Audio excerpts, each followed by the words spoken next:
All right, welcome to this high-yield explainer. We're going to build a rock-solid, systematic approach to reading ECGs. I'm talking about a method designed not just for you to understand the stuff, but for lightning-fast recall when it really counts, whether that's on a big exam or right there in the clinic. You know, an ECG isn't just a bunch of squiggly lines. It's literally the story of the heart's electrical life. But when the pressure is on, having a reliable system is everything. It's the key to your confidence. Because without one, it's so easy to miss critical findings. But with one, you become systematic, efficient, and life-savingly accurate. So, here's our game plan for achieving that mastery. We're going to start with the ECG's internal compass, the electrical axis. Then we'll learn how to spot the signs of an overworked heart by identifying chamber hypertrophy. After that, we'll navigate the heart's electrical highways, diagnosing conduction blocks. And finally, we'll tie it all together with clinical cases and some absolutely essential high-yield pearls. Okay, first up, the electrical axis. I really want you to think of this as the ECG's compass. Getting the axis right is the critical first step that points you directly toward the underlying problem before you've even analyzed anything else. So what exactly is the axis? Well, to put it simply, it's the main, average direction that electricity flows as it spreads through the ventricles. You can almost think of it as the heart's electrical center of gravity.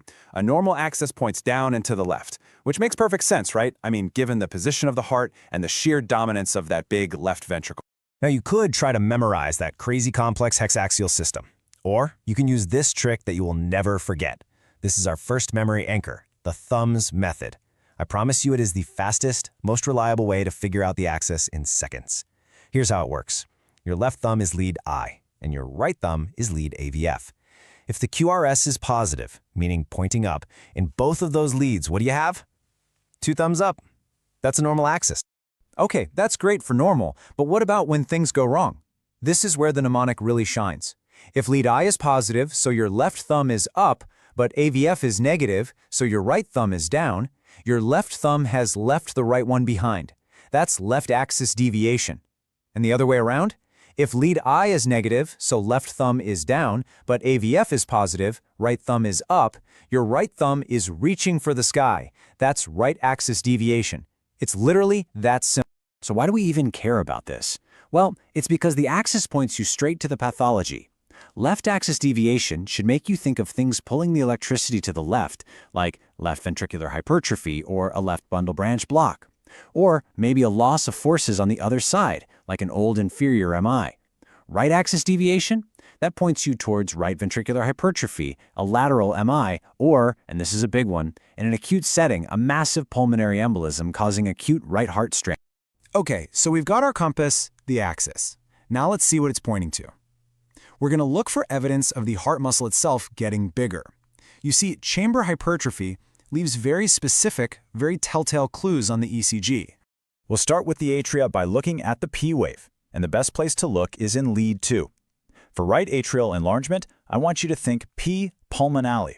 The P wave gets all tall and peaked, over 2.5 millimeters. And what should pop into your head? High pressures from the lungs, like in COPD. Now for left atrial enlargement, think P mitrale. Here, the P wave becomes wide and notched, almost like the letter M. This is the classic finding in things like mitral stenosis or severe, long-standing hypertension. All right, let's talk ventricles, specifically left ventricular hypertrophy, or LVH. For this, there's one magic number I need you to just burn into your brain, 35 millimeters. This is the key to our most high-yield diagnostic criterion. And where does that number come from? It's the key to the Sokolow-Lyon criteria, which is a brilliant way to measure the electrical impact of all that extra muscle mass. Here's what you do.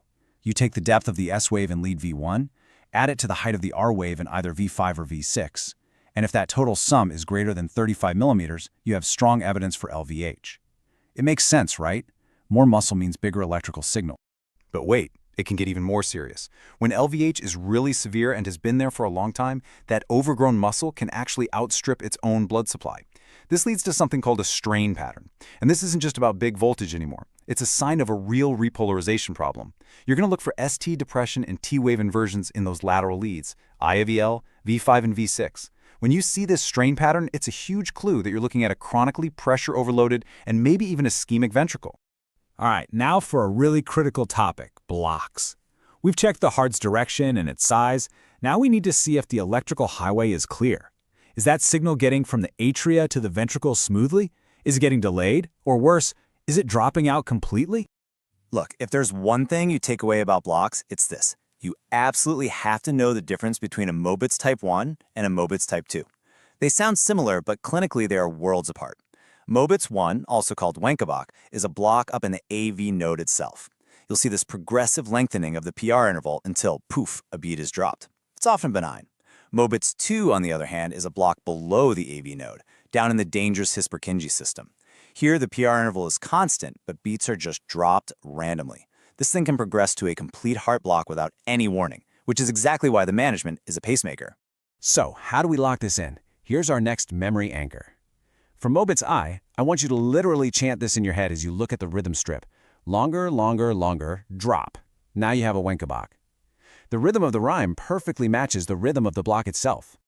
And for that more dangerous one, the one we're really worried about, remember this. If some P's don't get through, then you have a Mobitz II. This really emphasizes that unpredictable nature. You've got these P waves just marching along, but then suddenly some of them just fail to get through to the ventricles. That unpredictability is what makes it so dangerous. Okay, just take a second here, pause with me. Picture that Wenckebach strip in your mind's eye. Longer, longer, longer, drop. Got it? Now picture the Mobitz II strip. A steady, constant PR interval, and then bam, a P wave with no QRS after it. Seeing that difference is absolutely critical. So what happens when the block is, well, complete? You get a third-degree AV block. Think of it like an electrical divorce inside the heart. The atria are doing their own thing, firing at their own pace, and the ventricles are firing at their own, much slower escape pace. There is complete AV dissociation.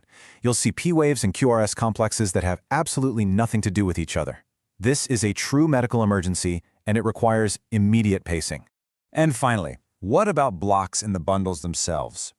This is all about looking for a wide QRS, 120 milliseconds or more, and then using some great mnemonics for pattern recognition. For a right bundle branch block, use the mnemonic MARO. You'll see an M-shaped pattern, kind of like rabbit ears, in V1, and a wide S wave, like a W, over in V6. For a left bundle branch block, use William. You'll see a W-shaped pattern with a deep S wave in V1 and a big M-shaped broad R wave in V6. Okay, awesome. We've covered axis, hypertrophy, and blocks. Now let's put it all together with a real-world case and, more importantly, 2 exam traps you absolutely have to avoid. All right, let's think through this case together. We have a 70-year-old who passed out. Their ECG shows a constant PR interval, but some of those P waves are not followed by a QRS. So what's that pattern? Constant PR with random dropped beats. That's the dangerous one. This is a Mobitz Type 2 block. So what's the required intervention? Let's hammer this home with a quick recall checkpoint. As we just figured out, Mobitz II absolutely requires a pacemaker. What about a new LBBP in a patient with chest pain? You have to treat it as a STEM equivalent and get them to reperfusion therapy.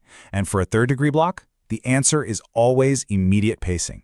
These are non-negotiable, high-stakes decisions you have to get right every time. Now listen up. Here is exam trap number 1, and this is a huge deal for patient safety. A new left bundle branch block can actually mask the classic ST elevation of a heart attack. So for any patient who comes in with symptoms of an acute coronary syndrome, a new LBBB on their ECG must be treated as a STEMI. Do not hesitate. The correct next step is to activate for reperfusion, period. And that brings us to exam trap number 2. It's so tempting to reach for atropine when you see a slow heart rate, right? For a Mobitz Type 1, yeah, it might work, because the block is high up in the AV node. But you must never give atropine for a Mobitz Type 2 or a third-degree block. The block is located distally, below where atropine works. All you'll do is speed up the atria, sending more signals down to a completely blocked road, which can paradoxically make the block even worse. The only correct answer is pacing. So there you have it. We've built a solid, systematic approach for tackling axis, hypertrophy, and blocks. Now, to make sure the system is completely locked in and ready for you on exam day, it's time to consolidate. Go to the resources section right now to access the complete high-yield notes and a quick revision, full-color mind map that covers everything we just discussed. Use them to truly master ECG interpretation.